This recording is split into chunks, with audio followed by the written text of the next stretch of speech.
Axel? One moment, he said, leaning over to the center console and pressing buttons. Tori's seat started to recline and her footrest rose. Sorry, wrong switch, he said, correcting her seat and eventually raising the electric privacy screen to separate the driver, as well as closing the side and rear curtains. When the privacy screen was fully up, the clear glass blinked and became opaque. Axel opened the cigar humidor, but thought better of it and pressed the intercom to tell the chauffeur in English not to drive away until their pilot arrived with their luggage.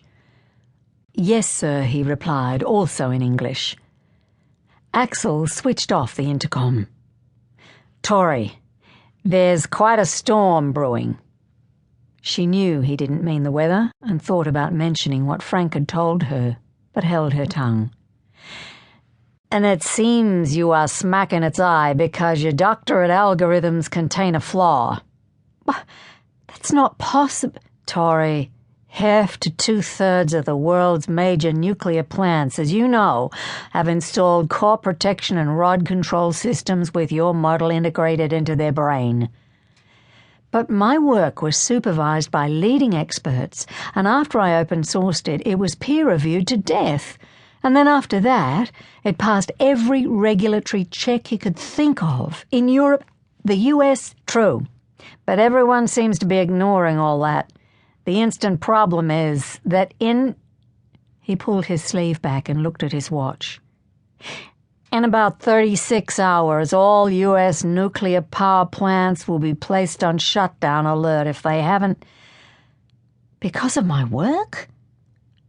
In short, quite probably. Look, what I've been told is that 2 days ago the operators in a plant in the Midwest suddenly saw their rod control systems going haywire. Most of the instruments showed everything is within tolerance, yet others signaled a problem. When the operators instituted the requisite safety checks, nothing actually seemed to be wrong, so they assumed that a few of the meters were simply faulty. Still operating within the mandated safety window, they replaced those components with spares, yet the malfunction kept repeating. Normally, that would have tripped a scram, an automatic shutdown, but the control rods didn't budge, not even an inch, let alone move themselves into the core as they should have, so the operators had to launch a manual shutdown.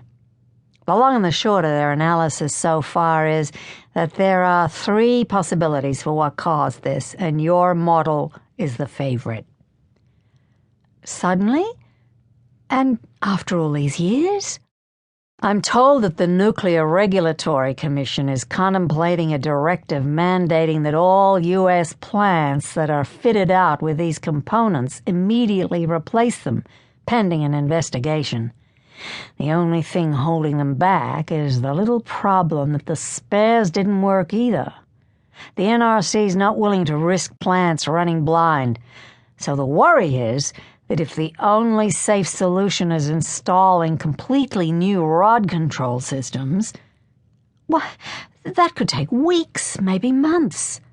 Exactly. They've alerted the Brits and the French too, and probably the Chinese. I didn't hear about the Russians. If this isn't solved pronto, it could get seriously out of control. With winter around the corner across the northern hemisphere.